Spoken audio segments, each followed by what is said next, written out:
I would say other than Asia, it's the biggest market we have to service better. We're pretty far along in the United States, admittedly. We probably put more emphasis there, which just makes sense. But we've got a big office coming in Tokyo, and then we're actually now operating out of Shanghai in China for PSA. Europe's next.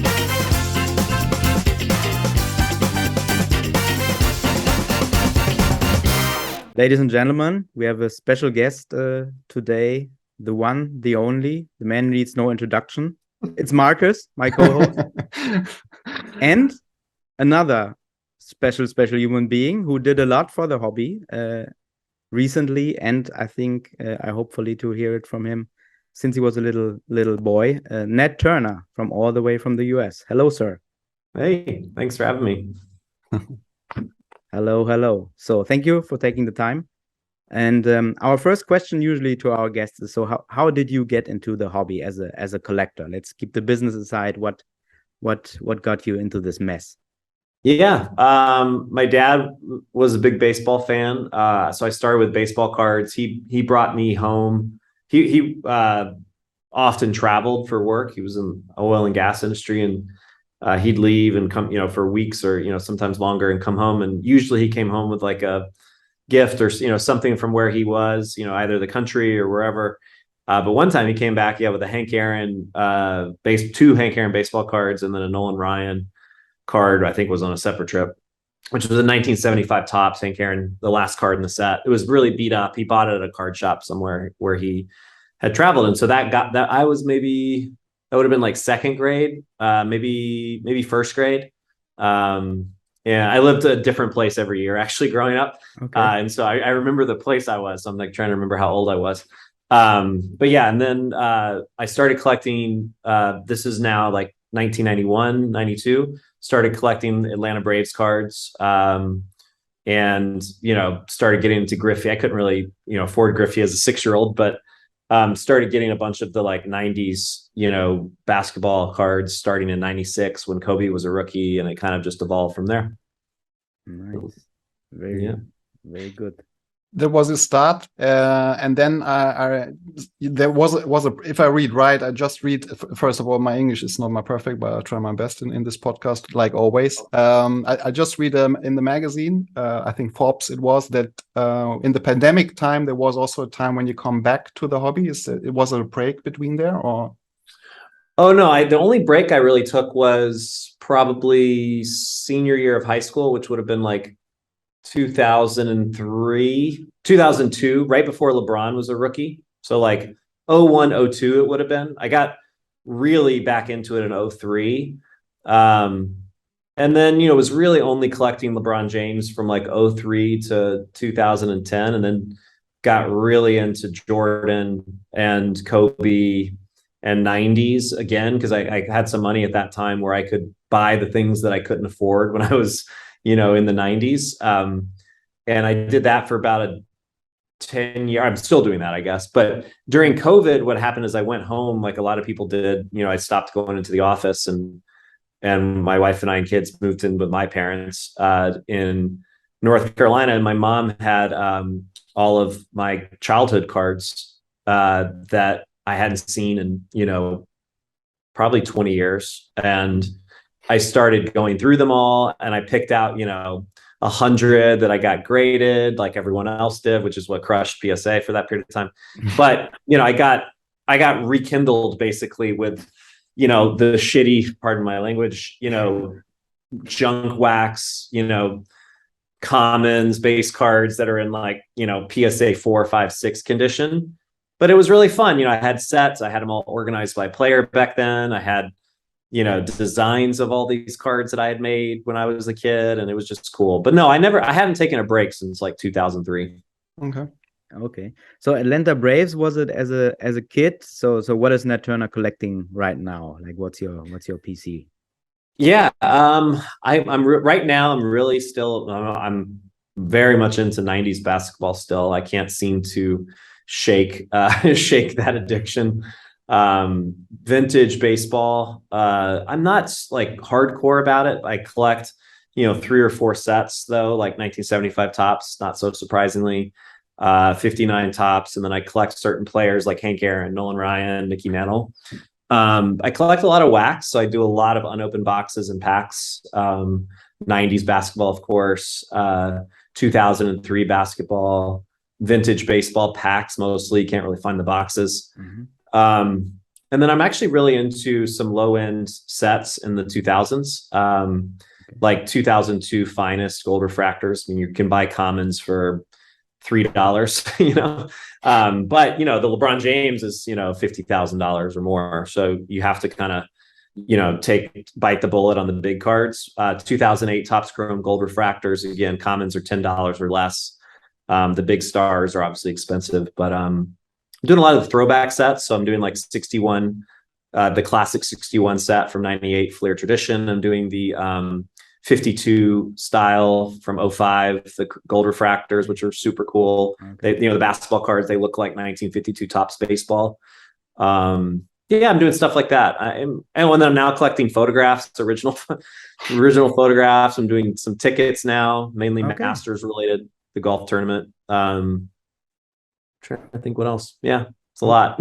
Yeah, tickets. I've heard that several times now. That this is really a thing now, right? Yeah, it's growing. It's the fastest growing category at PSA, actually. Trying to think if that's still true. It was true for the last year. I think it is still true.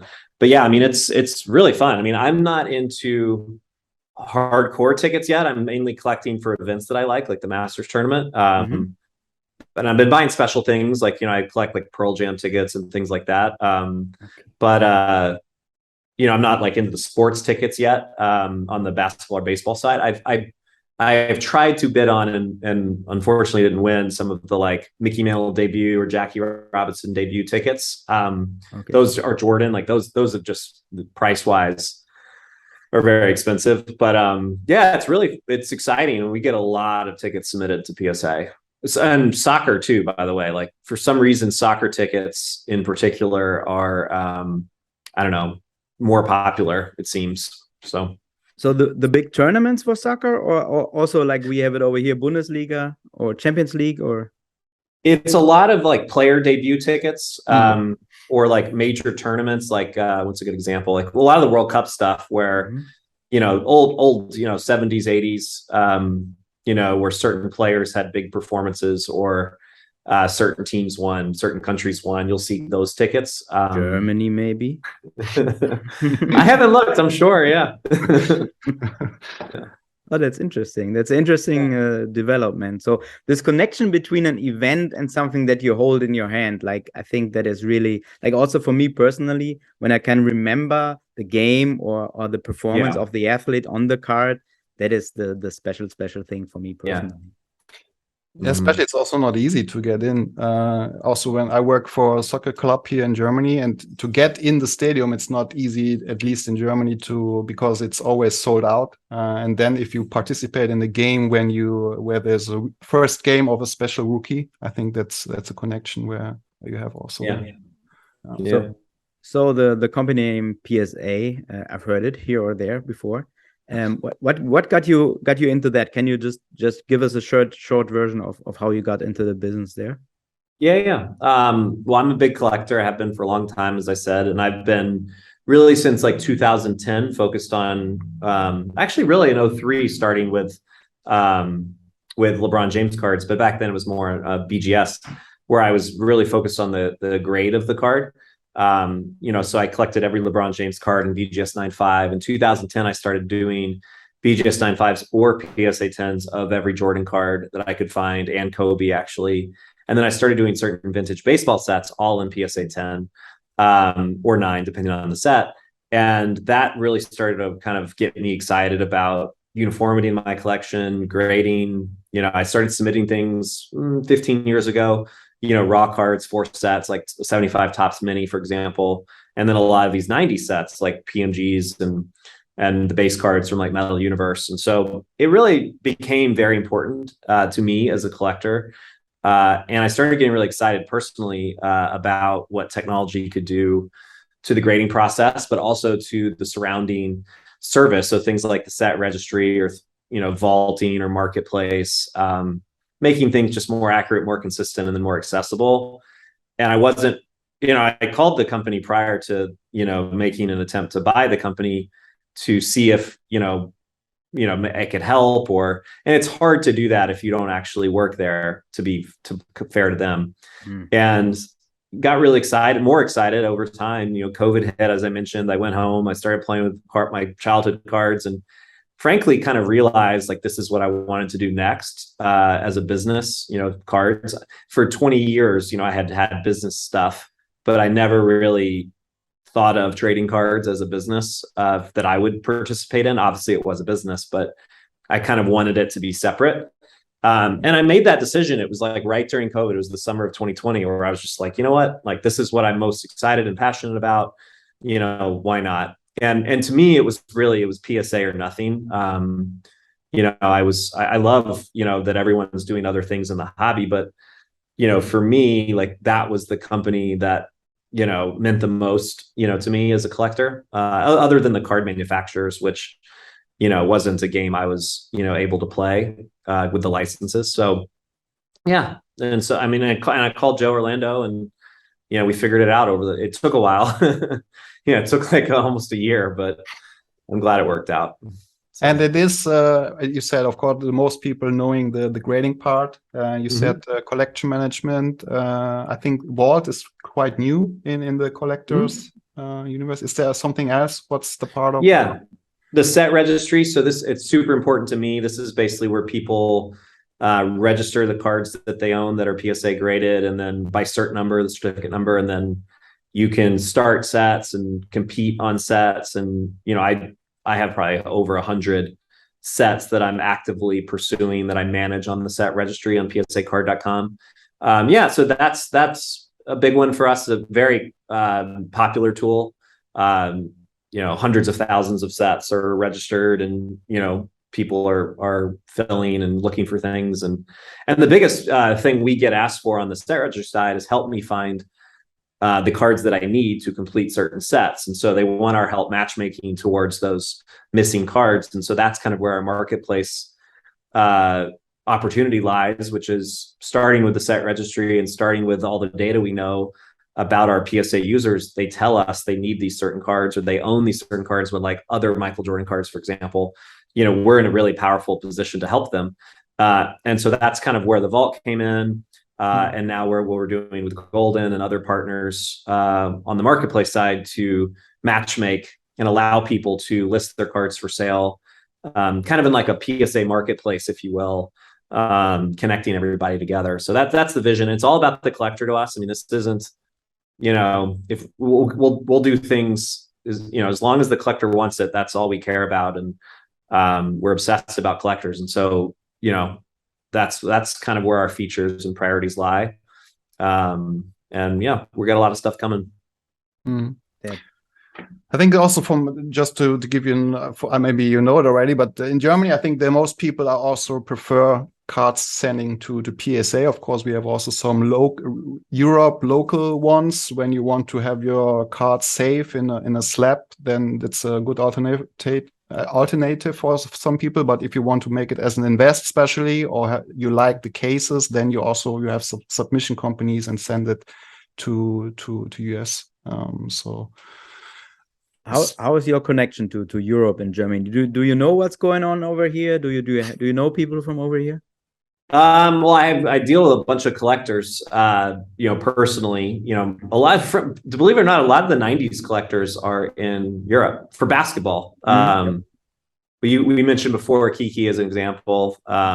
There's a doctor, Dr. Christian, who I work with a lot. I think he's in Austria, perhaps. We've done 20 deals together. There's a pretty big PMG collector in France that will remain nameless. And there's quite a few.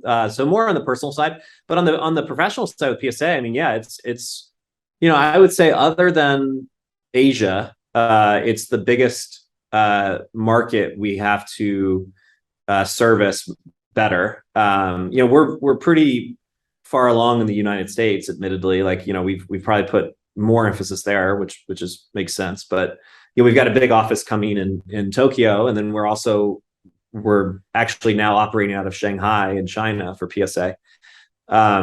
Europe's next. So, we have ambitions for the UK. We actually do have a number of conversations going in Germany and France. We have an office in France actually for our coin division in Paris. So, honestly, we'd love your help. I mean, if there's things we can do, I think our preference would be a combination of having a local office that would ship back and forth to the United States in a very kind of white glove kind of way.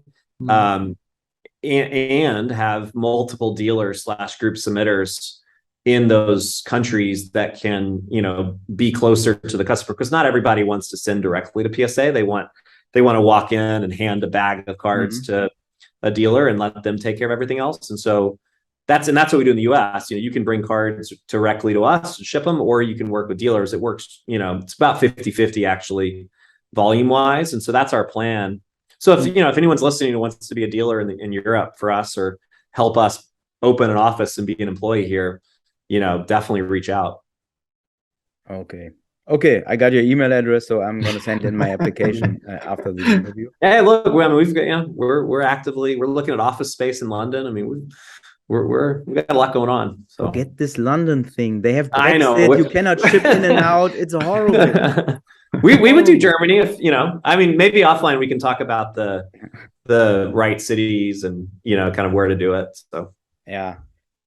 So you spoke about Europe. So, but is there a mission? Is there a goal for you personally? What you want to accomplish with the company in the short future? Let's say it like that. Well, look, I think Europe can be 10 to 20% of PSA's business as far as submission volume. Right now, it's less than 3%. So, the cards are there. I mean, Germany, France, all these countries, I mean, definitely with soccer cards, but tons of basketball card collectors and so on, TCG, Pokemon. So, we see it on the trickling in, and we see the overwhelming number of messages we get from people wanting to submit. They just don't like shipping across, the Atlantic Ocean, or there aren't dealers in their markets. So like I said, I mean, I don't know if it's short term, maybe it's more midterm, long term, but 10+%, maybe even up to 20% of our volume ultimately probably can and should come from European collectors. I'd say the same about Asia. Right now it's probably closer to 6%, 5 or 6% is coming from Japan and China, which is just really small. I mean, you look there, it's more basketball, baseball collectors and the TCG, but we're underserving those customers for sure. So yeah, that's our plan. And frankly, content too. We have our magazine, but we need to do a better job of having that available in different languages and both digitally and physically. Yeah, that is, I mean, with countries like France and Germany, that's always a challenge because we have our own language pretty much, and the country is proud of that language. So I was in the music business for many years, and it's always a little hard to describe to the US people that, hey, we have rap stars over here. They are much bigger than Jay-Z over here. They are selling more records. They are selling more tickets. And like, of course, outside of Germany, nobody bothers. But in this country, they are really, really relevant. And I think that's the same with content. There's a lot of local content. Yeah.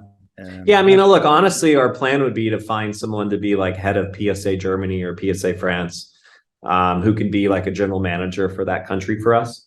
So that's we have our eyes and ears open for that. So after this podcast, their applications will send it out.